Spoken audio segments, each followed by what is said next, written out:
2022년 12월 25일 기도응답 메시지입니다. 말씀 마가복음 5장 31절. 제자들이 여짜오되 무리가 에워싸 미는 것을 보시며 누가 내게 손을 대었느냐 물으시나이까 하되, 오늘 기도 가운데 저는 예수님을 따르는 무수한 사람들의 무리를 보았습니다. 그리고 그 무리들은 예수님을 서로 보고자 에워싸고 밀치며 서로 예수님에게 다가가려는 모습이었습니다. 그러함에 예수님도 그 무리 속에서 힘들어 하시는 모습이셨습니다. 그런데 그렇게 서로 혼잡한 가운데 밀치다가 한 사람이 넘어졌고 많은 이들이 그가 넘어졌음을 알지 못하고 밟아 그만 그가 짓밟힘을 당하여 죽고 말았습니다. 그러자 그 한 사람이 죽은 것으로 인하여 그 책임을 물었고 예수님을 탓하며 예수님 때문에 그가 죽었다 하였습니다. 그러자 예수님을 따르는 자들이 아니라 예수님 때문이 아니라 사람들이 서로 욕심으로 예수님께 다가가려다가 사고로 죽었으니 사람들 욕심 때문이라 하였습니다. 그런데 예수님은 그러한 진실 공방 속에서도 가만히 계셨고 그들을 바라보기만 하셨습니다. 그러자 어떤 사람이 제안하기를 우리가 이 모든 사실에 대하여 이 사건이 어떻게 발생했는지 우리가 현장 검증을 해보자 하였습니다. 그러자 그 말을 좋게 여기고 많은 이들이 이 일이 어떻게 발생했는지 알고자 살인사건에서 현장 검증을 하듯이 예수님을 이리 끌고 저리 끌며 무리가 어떻게 이동이 되었고 왜 그가 넘어져 죽었는지 알고자 하였습니다. 그러나 그 모든 일에 대하여 현장 검증을 했음에도 여전히 그 책임 때문에 옥신각신하는 모습이었습니다. 하나님께서 이러한 장면을 보여주시며 예수님께서 이 땅에 오셨음에도 예수님을 알지 못하고 오직 그 죽은 사람이 누구의 책임인지 따져 물으며 예수님을 이리 끌고 저리 끌며 범죄자 취급을 하듯이 지금 우리 또한 많은 사람들이 예수님을 구주로 알지 못하고 예수님에 대해 책임 공방만 하고 있음을 알려주시며 그러한 자들이 미련하고 어리석음을 알려주심이셨습니다. 여러분은 어떠합니까? 이 땅에 하나님의 아들이신 예수님이 당신을 위해 오셨음에도 한 사람의 죽음으로 그 책임을 예수님으로 돌리고 예수님을 범죄자 취급하듯이 예수님을 믿지 못하는 모습은 아닌지요. 그리고 다시 다른 장면을 보여주셨는데 저는 프랑스와 스페인이 월드컵 축구에서 만난 모습을 보았습니다. 그리고 저는 그들이 경기에 앞서 서로의 각오를 보았는데 스페인은 어떠한 일이 있어도 골을 넣어 승리하자는 각오였고 프랑스는 스페인을 두려워하여 수비 위주로 경기를 하고 무승부로 승부차기해서 우승을 하려는 각오였습니다. 그러함에 경기 내내 스페인은 적극적인 공격으로 골을 넣으려 했고 프랑스는 공격보다는 수비 위주로 어떻게든 골을 먹으려는 모습이었습니다. 결국 그렇게 프랑스는 적극적이지 못하고 소극적으로 대응하다가 스페인에게 골을 허용하여 패배한 모습이었습니다. 그러자 그 패배한 원인을 두고 소극적으로 경기에 임한 프랑스 선수들이 서로 다투었고 그렇게 지시한 책임을 감독에게 전가하는 모습이었습니다. 그러나 선수들 또한 수비를 잘했으면 무승부했을 것이고 감독의 의도대로 승부차기에서 우승할 것이라 여기며 서로 책임 공방하며 싸우는 모습이었습니다. 그러함에 그들은 패배한 이후에도 그 진실 공방 속에 서로에게 책임을 묻는 모습이었습니다. 하나님께서 계속 이러한 장면을 보여주시며 패배하는 삶을 살아가는 자들은 이처럼 자신을 돌아보지 못하고 그 책임을 남에게 돌리듯이 예수님을 알지 못하는 미련한 자들이 있음을 알려주심이셨습니다. 그리고 다시 다른 장면을 보여주셨는데 저는 닭 한 마리를 보았습니다. 그런데 그 닭이 얼마나 똑똑하고 영리한지 천재닭으로 불리었고 산수 문제도 척척 알아맞히는 모습이었습니다.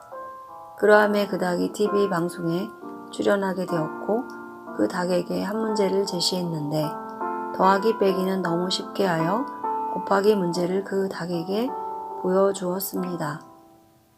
그래서 나도 보니 3 곱하기 7은 이라는 문제였고 이 닭이 이 문제를 어떻게 풀지 바라보는 모습이었습니다. 그러자 이 닭이 이 문제를 보고 답하기를 매주 3사람씩 7번 들어오면 답이라 하였습니다. 그러자 사람들은 그 닭에게 20일이라는 답을 원했는데 이렇게 알 수 없는 뜻으로 답하자 다시 그 닭에게 이 문제를 풀어보라 하였습니다. 그러자 닭이 답답하다는 듯이 다시 말하기를 매주 7사람씩 3번 들어와도 답이라 하였습니다. 그러함에 사람들은 왜 이 닭이 이렇게 답하는지 알지 못했고 천재 닭이 아니라 보았습니다.